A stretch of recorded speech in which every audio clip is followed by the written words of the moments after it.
Hey there, football fans. Welcome back on into another episode of Between the Posts. We've had an exciting week of games so far with the Champions League, but now it's time to turn our attention back to the Premier League here.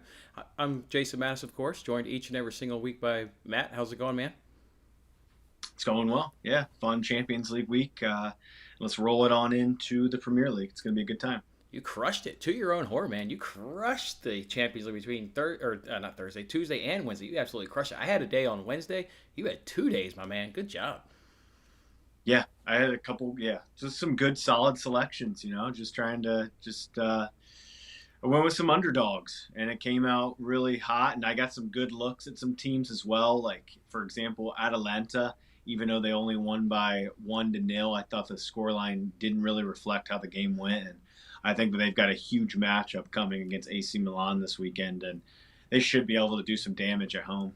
Yeah, and speaking of doing damage, you also did damage live. I've mentioned that here that you're an absolute must follow in terms of watching games and having a good read of the situation. I know you also pulled off some live bets. So, yeah, man, good job on the Champions League. Turn our attention now to the Premier League. Remind everybody we're powered by BetUS. If you want to learn more about BetUS and the great sportsbook that they are, go down in this video description, grab them, learn about them. They've got great sign-on bonuses. You can use the cryptocurrency, and they just got good lines and good odds. They don't do as many promos and boosts as some of the other sportsbooks that you may be used to, but great lines and great odds. So go ahead and check them out. Again, grab their information from this video description. Let's start off the show by recapping last week. 90 seconds. Matt, what happened in match week number 6 for you? Jason, you need to start off. I think on the 90 seconds. Okay. I suck at it. I'm never thinking about last week. I'm always moving on to this week, so Okay. I don't even remember what I did. Well, I went 2-2 and actually had my first losing week. I was profitable in the first 5 weeks of the Premier League. Had my first losing week, only down 0.32 units, so not a whole. I didn't take a beating or anything, but yeah, I did lose money for the first time. My 2 wins were Chelsea and City under 2.5. That under 2.5 Chelsea train just keeps on cashing. Then I took West Ham on that draw no bet. What a dramatic goal late for Antonio. They're up against Leeds. My 2 losses were Leicester and Liverpool. Neither one of those teams could pull out a victory. Both of them got draws up against Burnley and up against Brentford. So yeah, 2-2 and down very, very slightly down there at 0.3 units. Yeah, so I gotta look back. I know I had Liverpool and under 4.5 goals. I think I went 1-1-1. So I lost on the Liverpool and under. I did end up playing like early in the morning, Man City. When I saw the lineup, I played them draw no bet, but that doesn't really go on the official. And then I had Arsenal in the draw no bet. That was a really easy one. And then I had Brighton in the draw no bet market, and that was a very fantastic push. I think that you might have been on the opposite side of that one.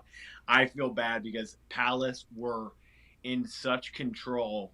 I had no business pushing that one. So yeah, I went 1-1-1, lost like zero point 0.1 of a unit. So just got juiced out really. But yeah, I mean we're just kind of like floating around evens right now, just in the season as a whole in the Premier League. And so I mean it's really time to start ramping it up and winning some games. Wow, that Palace versus Brighton game, we were obviously on opposite ends. You were on that Brighton draw no bet. I was on Palace draw no bet. I mean, if you were in a sports book for that, I would have loved to have seen the emotions between you and me Oh my because you got lucky and stole a draw, and I got highway robbery on a good plus money bet there. I think it was at plus 120 if I recall correctly. They just stole it from me. Stole it. I don't know why he's making that goal kick in the center of the pitch. Why that's not going to one of the two edges. I don't know why Palace isn't fighting for the goal kick. And then after that, it's just a beautiful lob pass up over the defense and then a beautiful chip over the goalie. I mean, Brighton executed it perfectly. 2 beautiful touches. So highway robbery for me and my supporters there on the 95th minute up against that game. Brutal. That brings up absolute pain. All right, That was pain. Yep. All right, let's remind everybody before we jump into these games. Of course, we've got that comment section open, so if you want to go ahead and chime in with your leans, with your bets, go ahead and do that. And also, as we come away, fire and give you guys our leans and bets, hit that like button. Let us know you're tailing these bets by hitting that like button. Let's kick it off. And the first game of the weekend is Manchester United versus Everton. I'm excited for this match to really see what Ole Gunnar Solskjaer puts out in terms of a lineup. I thought he got it right against Villarreal. When I mean in terms of got it right, I don't like Pogba as one of the 4 attacking players. I like Pogba back as the number 8 as the number 8 position. I think he's more better. I think he's better right there against this playing alongside the CDM. He can still spray passes absolutely beautiful. And remember, last season a long ball that he hit to Rashford. He's hit a couple there. To me, he needs to be playing as the number 8 and not as one of the 4 attacking players. They lose a lot of speed, which is what Solskjaer talks about in terms of his rebound, and he wants pace and he wants attacking and quickness. You lose that with Pogba up there as one of those 4 players. So I'll be looking curious to see what he trots out there. If he trots out the lineup against Villa, I'll be disappointed. If he does Villarreal's lineup, I'll be a lot more excited. For Everton, it's still no Calvert-Lewin. It's still no Richarlison.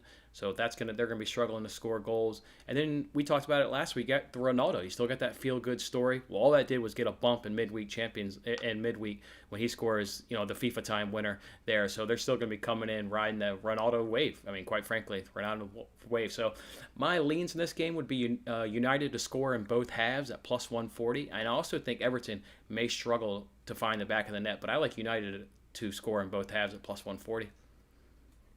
I like it. So I had Villarreal +1 in the last match. That was a tough one to push, and really right. So this is kind of a feel play. This is a smaller play for me, not one of I would say I would put a full unit on, but I do like United -1, and it is all because of the Ronaldo feel good factor right now. Just what he's doing. Old Trafford is going to be going nuts. And 2 of the last 3 times they faced Everton, they've been able to beat them by a margin. Everton's going to be sitting back. Rafa Benitez's classic style here, trying to hold off as long as they can. I don't think they will. Once the first one happens at Old Trafford, it's going to go bonkers. And I just see this one being too much for Everton right now. They don't have enough quality in the counter-attacking style right now. No Richarlison, Calvert-Lewin, like you mentioned.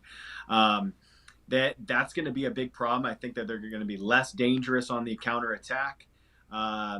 And again, I didn't even post this play yesterday, but I was on Ronaldo anytime goal scorer again. I've cashed it now. What is it? 4 out of the 5 out of the 6. I'm going to be playing that again here as well. So I'm almost going to do like a split stake of United -1, Ronaldo to score anytime. I don't even care what the price is right now. The feel-good factor is too much. The fact that Bruno missed a pen against Villa, that means that Ronaldo comes right in. He's taking the pens. And we know that United always have a good chance to get a pen at Old Trafford. And, yeah, so it's Ronaldo to score for me. It's United -1. I just think that Old Trafford right now, it's back to its old Fergie style. Just those late goals at some point, if they're leading here, Everton are going to have to come out of their hole and push. And it's going to be too much. So. I was doing Fergie time. I wasn't telling you to hurry up. Doing Fergie time, baby. It's Fergie time, baby. It is. And so, I mean, at some point, Everton will have to come out of their shell, and United are brilliant on the counterattack. So, I think that this is like a 2-0, 3-1. I wouldn't talk anyone out of like a win cast, Ronaldo to score, United to win. That's a pretty good price. So that's where I'd be going. Yeah, I found an interesting stat when I was looking up some information here for today's show. They've got the Premier League players, how many shots they've taken so far on the season. Ronaldo is already at 17, which is just off the pace by 8 shots, and obviously he missed already the first few games of the season because he wasn't even in the league. Immediately comes in the squad. He's the focal point. He's the guy. So yeah, you're banging cash is with him, and rightfully so. You should. He's the guy right now. All right, let's go ahead now and look at Burnley versus Norwich. I look at this matchup, and I'm going to sound like a broken record, and we disagree a little bit in terms of the toughness to play at Turf Moor. But fact is, it's hard to score on Burnley. In this individual fixture, the last 2 head-to-head Premier League fixtures, Norwich has yet to score a goal. Norwich is absolutely terrible. We've talked about it. They won't be in this league come next season. They'll be right back down in the Championship.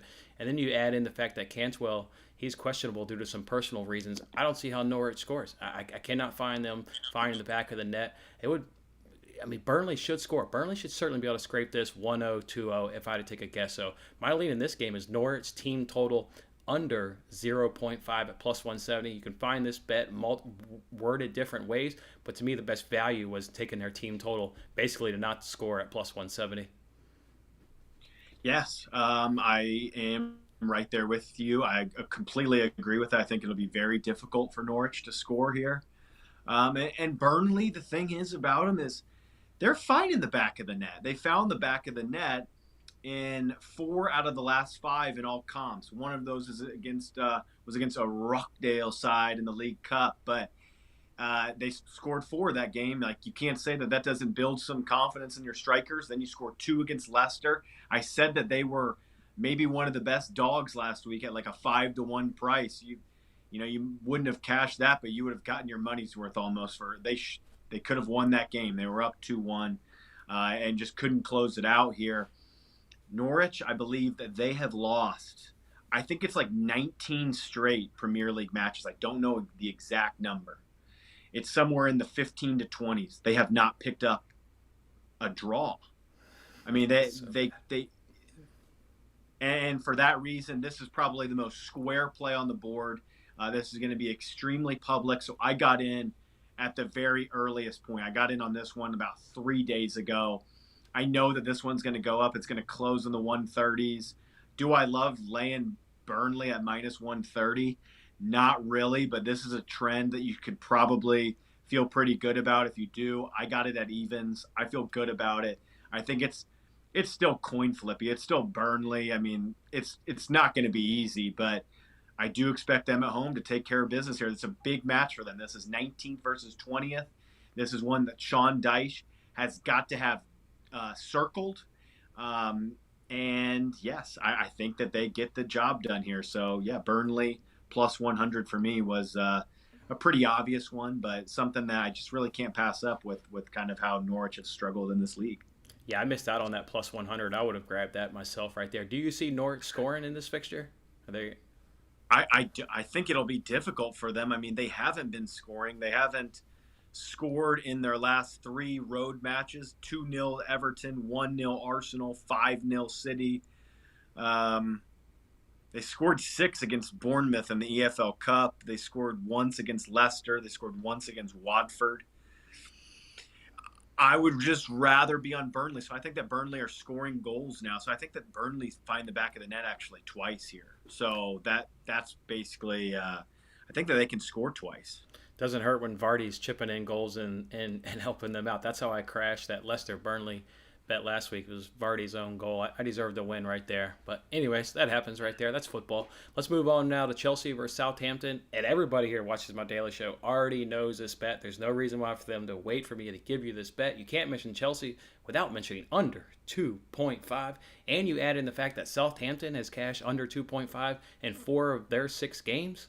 Yeah, this has Chelsea 1-0-2-0 coming off midweek Champions League game, flying back from Italy. This has, 1-0-2-0 written all over it. I'm on the under here. You can't get me off the under in this game. I don't see Southampton getting one past Chelsea at all. Under 2.5 all day, and it's at plus money. I snagged it at plus 110. If it ain't broke, don't fix it, Jason. You know that. It's a Chelsea under 2.5. You've been all over it this season. I look back to the Southampton versus City game. I mean, if they're able to control an offense to only one shot on target that happened in the 90th minute, and this is the best offense arguably in Europe. Obviously, they're still having some struggles in front of net right now. We'll get to that a little bit later. But it's still an offense that just over 90 minutes it should be able to score a goal. And then you're looking at Chelsea.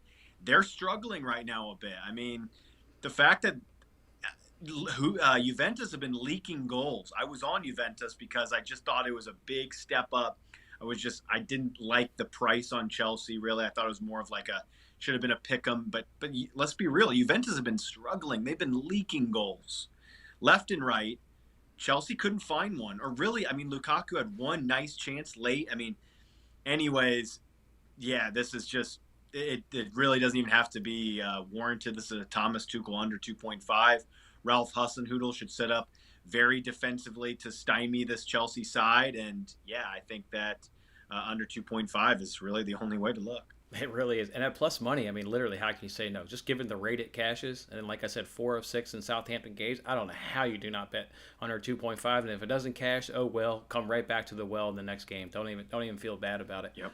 All right, why don't you go first? Tell us what's going to happen in Leeds versus Watford. So This is one that, like, at the beginning of the season, I had circled. I would be all over Leeds here. I'm just kind of, this is probably a lineup checker for me. I think that I could still find a way to get on board with Leeds, but, I'm looking, if you guys don't look at premierinjuries.com, that's kind of what I'm pulling up right now. And it's a great website. I think that's like the best for up to date managerial comments on the players. Um, like Bamford, he's questionable. Stroik is going to probably play. Rente's back in. I mean, just like looking, Ayling is an issue. Obviously, not having Luke Ayling in the back line is a problem. So, yeah, this is one that normally, like at the beginning of the season, if you'd have told me Leeds minus 130 at home against Watford, I would be like, yeah, I'll take that all day. That's probably a 2-unit play. Just some hesitancy there. I'll take a look at the lineups, but really, let's be real. Leeds are leaking goals. They've been poor. They don't have a way. They don't have any other style. They only have one style. If it doesn't work, it's going to get punished. And yeah, I don't really want anything to do with this game. Yeah, and that's exactly right. They only do have that one style, and they're not finding the back of the net. Only 6 goals in 6 games, and that style opens them up. And this year, with the lack of goals, they're not getting the wins like they were. They're not around mid-table. Hell, they're in relegation fight right now. They are actually going to be relegated if the season ended, today. So yeah, they're absolutely struggling going on right here. You mentioned Brentford. This is certainly a lineup checker right there. I use Flash Score. They say Brentford's out. Sounds like you got maybe a touch of a better site, and he's going to be questionable on this. I got an angle here for this game, though. Rafinha has taken the 6th most shots in the Premier League at 19. The leader has 25. He's already got 3 goals so far on the season. If you want to look at Rafinha to have 2 or more shots on target, DraftKings has it at plus 120. PointsBet has it at plus 185. FanDuel has it at plus 370. That is an enormous discrepancy right there at plus 370 when the other books are floating around the 100 range. So I'm going to go ahead and grab that. But my lean in this game is I'm with you. You would think that this should be a Leeds straightforward, but it's not the way the 6 games have gone so far this season. My lean, though, because it is at plus money, is Leeds to score in both halves. At some point, you think they're going to turn the table. They're going to start finding the back of the net. And Watford feels like they're new to the Premier League. This feels like a good opponent for them to start scoring. So at plus 152, to have a goal in each half, I like that as my leans in this game. I don't mind that. I would say, yeah, I would be looking towards the team total instead of playing them on the money line. If that was like, I would rather go with that option because they do leak goals and it could be a 2-2. So I would rather be on the total goals for sure. That's a good look. Coming up on the next matchup, we got Wolves going up against Newcastle. We mentioned here last week. It cashed last week, so let's update it again. Now you've got all 6 Wolves games have cashed under 2.5. Their games are only averaging 1.3 goals per matchup. You add in what Newcastle's doing on the road, they've cashed under 2.5 in 2 of their 3 away fixtures. It's hard for me not to like under 2.5 with the way that the Wolves struggle to score. I think they'll want to scrape out, maybe get out a point. I like under 2.5 in this matchup and grab that at minus 104. Yeah, I could see that this is one of those that I see it both ways. Like, I think that Wolves have been creating enough chances to warrant them still being backable in an over market. And I'm still more than fine with Newcastle being an over team. I'm still waiting on a couple injuries there, but I do think that they're a both teams to score type of side. Callum Wilson's going to be back soon, but he's not going to make this one. I just think that Newcastle, the way that they play, it leads itself to they are going to get scored on. I'm almost certain of Newcastle getting scored on here. And I think that they have enough in the counter-attacking ability of Maximum and all of those, just the pacey front players should be enough to be able to find the back of the net. I played both teams to score here at minus 120. I think it's kind of sneaky. I think it could be a 1-1 that still ends up staying under 2.5, but Almiron and co. And I just think that they will have enough to find the back of the net on Wolves. But I definitely think Wolves score here. Nice. I love it when we come up with two different bets, but both of our bets can cash. I absolutely love that right there. All right, let's move over to Brighton for Arsenal. I'll go first, but I'm surprised. I already know what your official bets are. I'm surprised you stayed away from this game. Arsenal's got 3 straight wins. Super impressive in that London derby. And that game was over by halftime. Game was over by about 35 minutes. Really impressive up against Tottenham. You've talked about it here on the show. Arsenal's A lineup. If they keep trotting this lineup out, where you've got a Bungyang, you've got Saka, you have Odegaard, and you have Smith Rowe. We've mentioned how Partey's back, paired, and then the center backs between Ben White and Gabriel. They've got a nice, solid A lineup. They can start making some noise now in the Premier League. And like I said, coming off 3 straight wins, they don't have European football. We saw that a couple seasons back with Chelsea when they were able to be the Premier League champions. What a team can do with no European football, how that can really just focus on the league and get wins. I think you're going to see a huge turning point in this Arsenal squad now that they're healthy and playing what Arteta has seemed like he's settled on that A lineup. You got to give Brighton a little bit of credit. I mean, they are above Arsenal in the table. They sit 6th place with 4 more points. But remember, they needed a dramatic equalizer there against Palace. And at some point, the moment's going to be too big for Brighton. They're obviously not anywhere near a top. They'll be, I think, around 10th place. But certainly, obviously, not where they are in the standings. This could be the moment where they start to come back down to earth a little bit up against Arsenal's A lineup. I couldn't believe the price for this game, given that the last 2 head-to-heads, not only did Arsenal win it, but they kept 2 clean sheets in those 2 fixtures right there. Arsenal's A lineup is going to be way too much here for Brighton. The draw no bets at -130. If you want to take a stab at that money line at +155, I can't be mad at you, but maybe play it a touch safe and go draw no bet at -130. Yeah, so is that is that an official for you? Arsenal draw no bet? Yeah, call me a chicken. I couldn't do the Arsenal money line at 155. I did go chicken. No, I did the draw no bet. No, yeah. I know. Have you already locked in Arsenal draw no bet? Yep, this will be at the end of the show. That'll come up. Very nice. I would be with you. I would agree with you because of this A lineup. I think one of the best things that just happened, it's sad to say, but Xhaka's out for months now. And that's going to be big time for Arsenal. So for me here, I would agree with you. But when you're looking at the head-to-heads, over the last 6 meetings, they have equal on points in the head-to-head. Arsenal has won the last 2. They got the better of both of them, the better of Brighton both times last year. But the season before that, Brighton got the better of Arsenal, and then there was a few draws. It's just a tough fixture. Brighton have this mojo right now, Jason. That huge draw, that point against Palace, it wasn't flashy, but it'll give them some motivation here. It's enough to keep me off of it until I see some lineups. Cool. Let's move it over now to Crystal Palace versus Leicester, where both of these teams, I think, will come into this matchup pretty heartbreaking. Palace off of that, just late equalizer. Leicester could have gotten a win against Burnley if there wasn't for a Jamie Vardy own goal. The reason I took Crystal Palace draw no bet was because they were playing at home. Talked about it here on this show last week, how they've been playing better at home. They're still undefeated at Selhurst Park this year. Maybe doing poor on the away fixtures, but having good home performances right there. You combine that with the Leicester squad that in 3 away fixtures, they've conceded 7 goals. This could be another good opportunity for Leicester to do some damage and maybe get a result. Leicester have won 3 of their last 4 in this head-to-head with the other fixture being a draw. I look for Palace to really just continue playing really well at home at Selhurst Park. I've got both teams to score. I've got no reason why both of these teams can't find the back of the net. Again, Leicester's giving up 7 goals in 3 fixtures, and then we know that their offensive prowess that they have led by Jamie Vardy leading the line right there. Both teams to score came in at -125, and I like that right there. I completely agree. I think that this game has goals all over it. I really like some of these Crystal Palace signings. Gallagher has been extremely impressive. Edouard, it looks better than Benteke. You know what I mean? Like Zaha is still Zaha.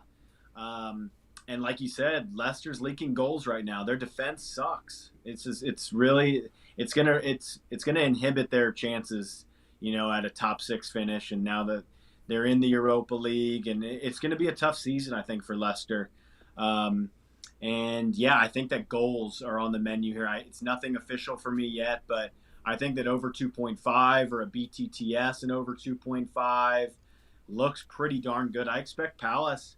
Gallagher's been so impressive. I think that their offense is pretty darn good now. And yeah, Leicester always has something in them to score. So yeah, I think that your play is great, and I think that you could even go a touch further with the over 2.5.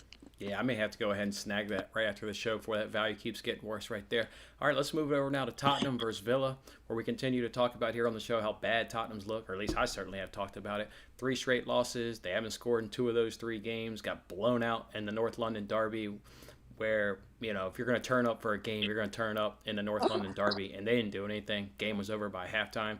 And I'm really disappointed and kind of hurting for Nuno Santos. I thought him coming in, replacing the Jose dumpster fire that he always leaves behind. We knew the defensive structure that he would bring coming over from Wolves. You add that with the offensive creativity players that he was going to inherit, with Son and Kane and Lucas and Dele. I was really expecting some good things up out of Tottenham. I thought you were going to see clean sheets and you were going to get victories, and it's not happening. It is not clicking up front. They're not bad defensively. They do have great shape, but from the offense, it's just not clicking at all. And they could be catching Villa at the wrong time. They got a nice 3-0 win over Everton.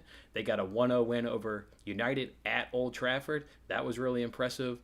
You got Tottenham playing. And they should have had more at Old Trafford. Right. They should have had more. Yes, no, it certainly should have. Dominated. Yeah, they did. It's painful for me to say that, but yes, or for painful they for me to hear that. Villa dominated you in your own park. They did. I had to at least throw some kind of.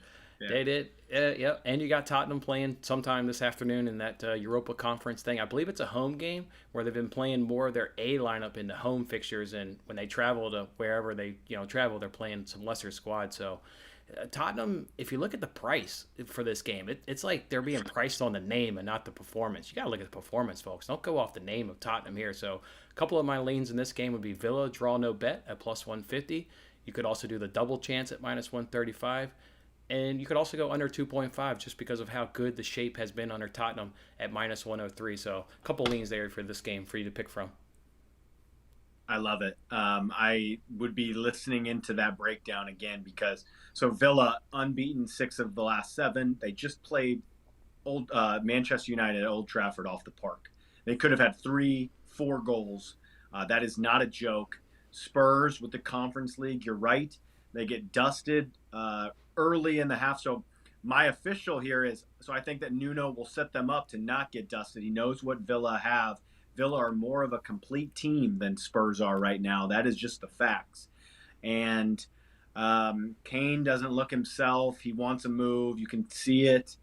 And so I think that the focus from Nuno will be, okay, we just conceded 3 in the first half to Arsenal. Let's lock down here defensively. And I mean, if Spurs win this is going to be scrapey, and there'd probably be some BS like VAR situation. I'd be looking at 2 bets here. I'd be looking at unders, and I'd be looking at double chance Villa. I find it so difficult to say that you would go 0-2 on those plays. I would think that you would go 1-1 at worst, and you would get juiced out on it. But I think the correlation is there for setting up nicely for a 2-0 on that type of situation. So that is where I'm looking. I've already locked in under 2.5 at a minus 105 price. I thought that was great. I was expecting something a little bit higher. And I really do want to pull the trigger on Villa. I'm just going to wait. I think that Villa can win this game. I think that draw no bet, double chance, plus a quarter, all of those are very live looks. Yeah, to me, I'm with you. Obviously, I gave you those leans. If I had to pick one, though, just me, and I love plus money bets, I would just do the draw no bet just because it's at plus 150 as opposed to a fair amount of juice there at the double chance. But now you're absolutely spot on right there. Plus a quarter is another really good look. That would be at like the minus 105 range. I would rather be on the plus a quarter. I sometimes the draw no bet, like with a dog that's going on the road still, it's just like, I feel like some of the best case scenarios, it's like you're going to draw and you're just going to get your money back. So, but yes, it's hard to disagree with you. I think that Villa are the better team here. Yeah, I'm just waiting to see what lineup Tottenham trots out there this afternoon, and based on who's in that, I'm going to go ahead and lock in on one of those 3 bets myself for sure. Yep. All right, let's move over now to West Ham versus Brentford, where both of these clubs will be feeling pretty good. You got West Ham coming in off a good win there versus Leeds. Brentford draw against Liverpool. We obviously both lost money in that game, but hey, if you're going to lose money, let's at least get a nice 3-3 entertaining game of football. That was a really nice game there up against Liverpool. I think Brentford really showed a lot in that matchup.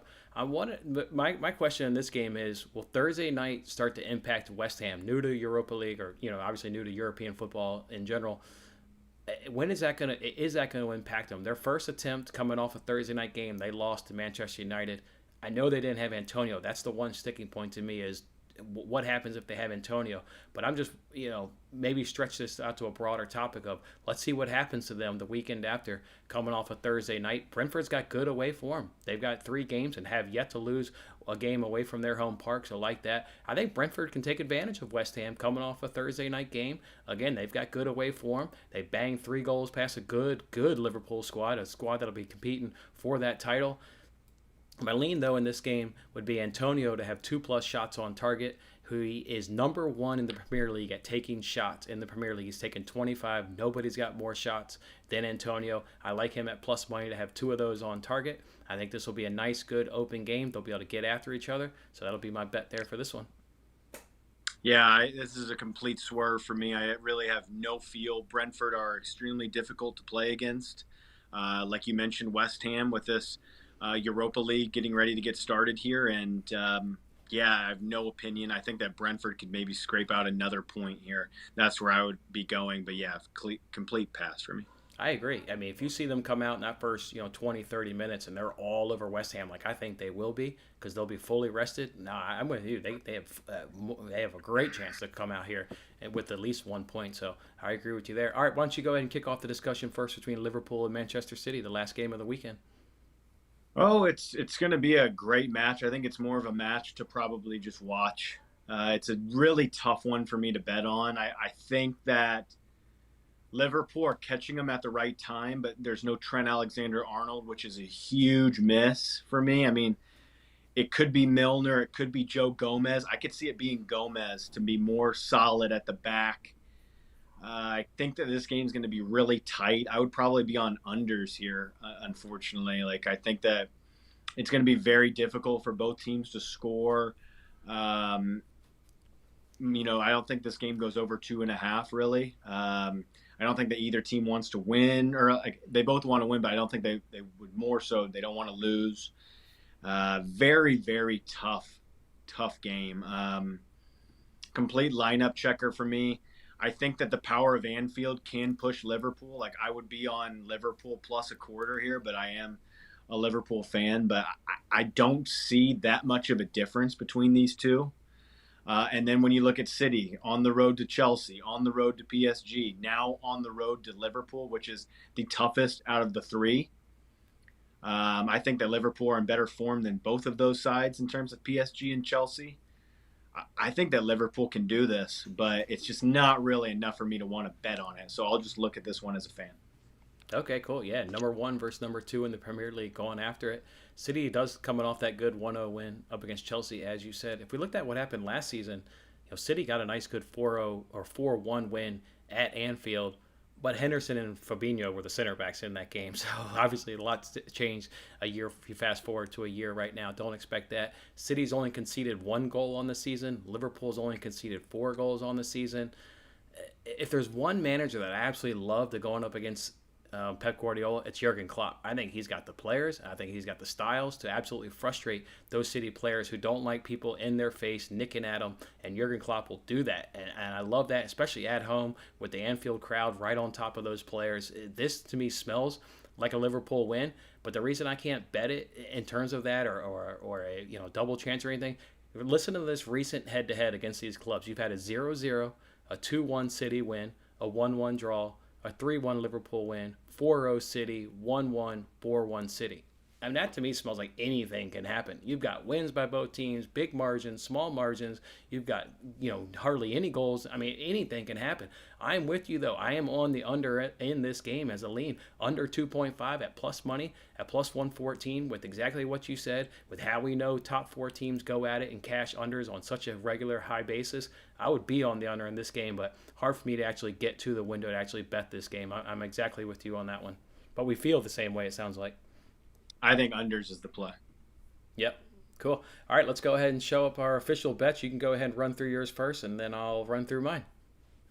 Yeah, Man United -1 at -105. Just think that Old Trafford is buzzing and it will push them over. Not one of my stronger ones of the week, but I just think that Ronaldo's going to score and United's going to find a way. And I think that they can do it by a margin. They've beaten Everton 2 of the last 3 by a margin. So Wolves Newcastle, BTTS -120. Chelsea Southampton under 2.5 goals. Just sticking with what's working there at a plus price. Spurs Villa under 2.5 goals at -105. I think that both teams are setting up pretty defensively, and I think that Villa might be worth a look on the double chance as well. And then Burnley +100 is a complete Norwich fade. They haven't won in this league in a long time. They haven't even picked up a point in a long time. They are really, really struggling, and I think they'll continue to struggle at Turf Moor. Good. Sounds like a lot of winners on there. I'm on Arsenal draw no bet at -130. Norwich will not find the back of the net at +170. I'm on that same under 2.5 and Chelsea Southampton at +110. Wolves Newcastle under 2.5 at -104. I'm going to take advantage of FanDuel giving me that Rafinha 2+ shots on target at +370 when he's got the 6th most shots in the Premier League. And Antonio. Yeah, I'm getting on that. I'm getting on that one right now, right when we get off this. I booked it about 15 minutes before the show, so that one's definitely a live line right there. And then Antonio, he's taking the most shots in the Premier League at home. Love taking the number 9 at home when they're playing their most attacking brand of football. So Antonio at plus money as well. Take that one at +125 as well. All right, should be an exciting match of footballs right there.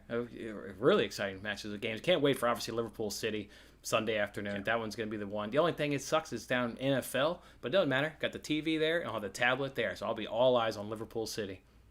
Yep, absolutely. All right, well, enjoy your games. Thanks, everybody, for the comments. Thanks, everybody, for the likes. Don't forget, check out BetUS, and we wish you good luck on your bets. Unless you're fading us, then the hell with your bets. Come back next week, see how we did, and we'll preview match week number 8 for you. Have a good one, everybody.